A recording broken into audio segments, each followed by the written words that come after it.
Hey YouTube!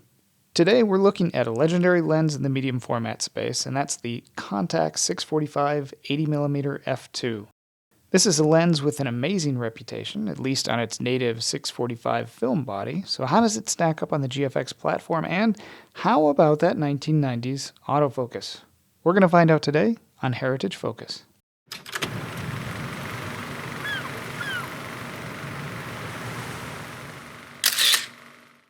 When it was originally introduced in 1999, the Contax 645 system entered a medium format market that was already dominated by the likes of Mamiya and Pentax, who had their own respective 645 systems. In order for Contax to make a meaningful entry in this space, they knew that they had to have something really special to set themselves apart, and as it turned out, they would end up having two of those very special things. The first was their partnership with Zeiss. Zeiss optics were just as well regarded then as they are today, and the system immediately gained a lot of attention for that reason alone. But Contax had one more trick up their sleeve. Not only did they build the system with a partnership with Zeiss, but they did it by creating the world's first autofocus medium format SLR style system. All of the Contax 645 lenses, except for the 120 macro, are autofocus lenses. And thanks to the Fringer Adapter, they can be used as autofocus lenses today in the GFX bodies. We'll take a look at what that autofocus performance looks like shortly.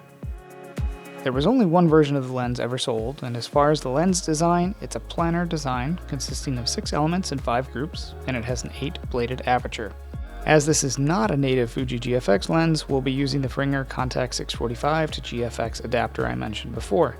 This is version 2 of the adapter, which has additional support for phase detect autofocus capabilities of the GFX 100S sensor. The adapter is expensive, but it does retain EXIF information as well as autofocus capabilities.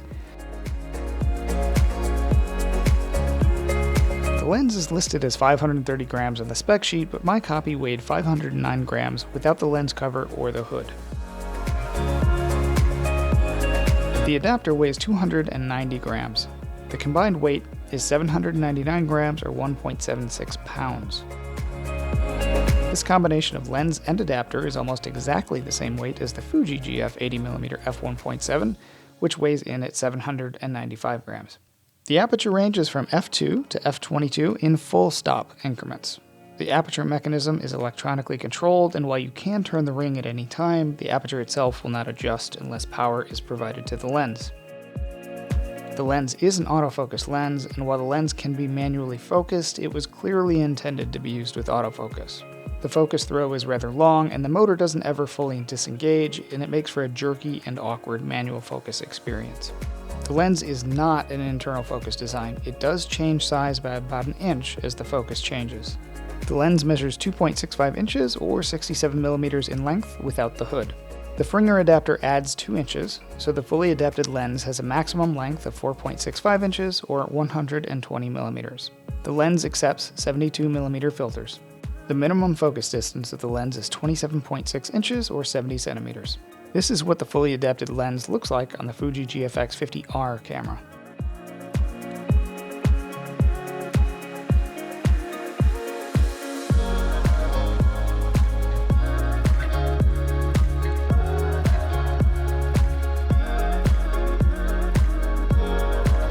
Finding a copy of the lens isn't terribly difficult, but you'll pay a premium for the legendary character that this lens provides.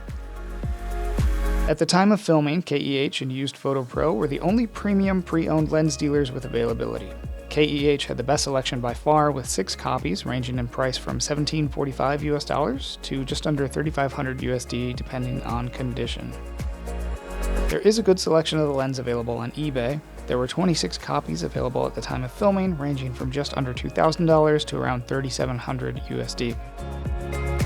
Now, as part of a new feature for Heritage Focus, and where it makes sense, I thought I'd provide a suggested target price for a good quality used copy of the lens that's being reviewed. This will change over time, but as of August 2023, a good target price for this lens in excellent condition would be close to $2,300 US. Please let me know if this is helpful at all in the comments, and if I should continue providing these target prices. Let's take a look at some autofocus performance, as well as some sample images, and see how the lens performs on the Fuji GFX 100S.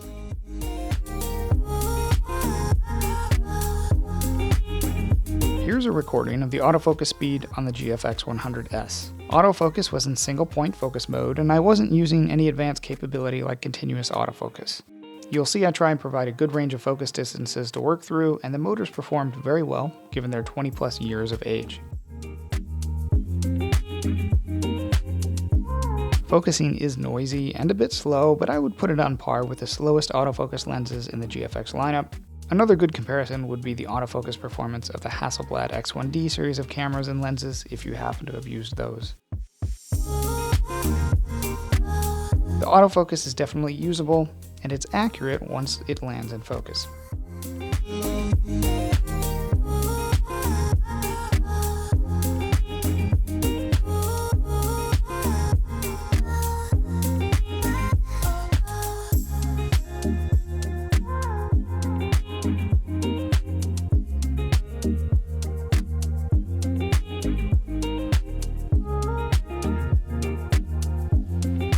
Since the lens was designed for a larger film plane, vignette is not much of a concern here, even wide open.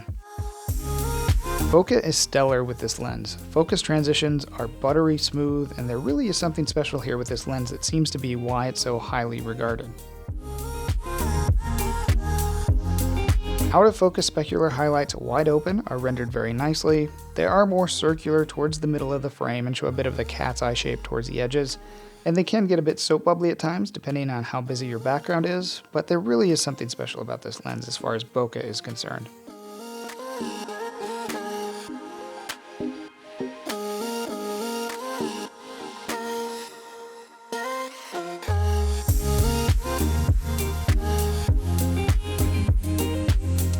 Flare control on the lens is decent. It will flare in some extreme conditions, but it's not a major concern, unlike chromatic aberration. Wide open, this lens does need some correction in post for CA. You will notice plenty of purple and green fringing when shooting the wide open at f2, and you will need to keep an eye out for those high contrast edges if that kind of thing bothers you.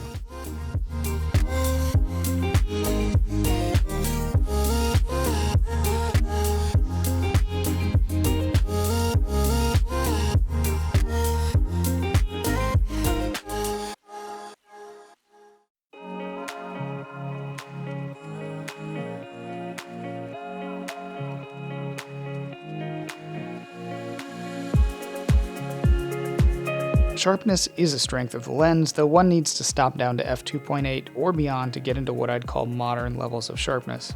Don't get me wrong, the lens is sharp at f2, and the way it renders fine details gives it a very unique look, similar to the modeler Leica M glass from back in the day. But if you were to compare the Fuji GF80 1.7 wide open with the Contax 80 wide open, the Fuji would look razor sharp and it would make the Contax look soft. Though the Contax will provide a sense of character and rendition that the Fuji can't hope to achieve.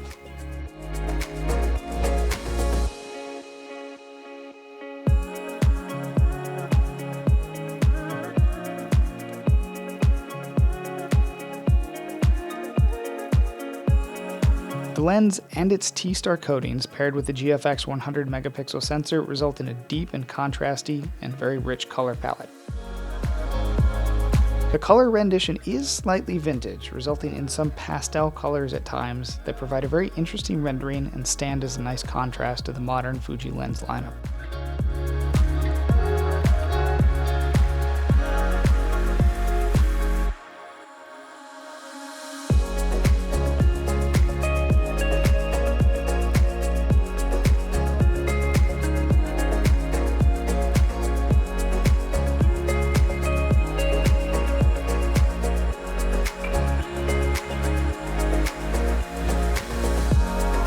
Now it's time for the HTSA. The HTSA is our patent-pending heritage focus highly technical subjective analysis.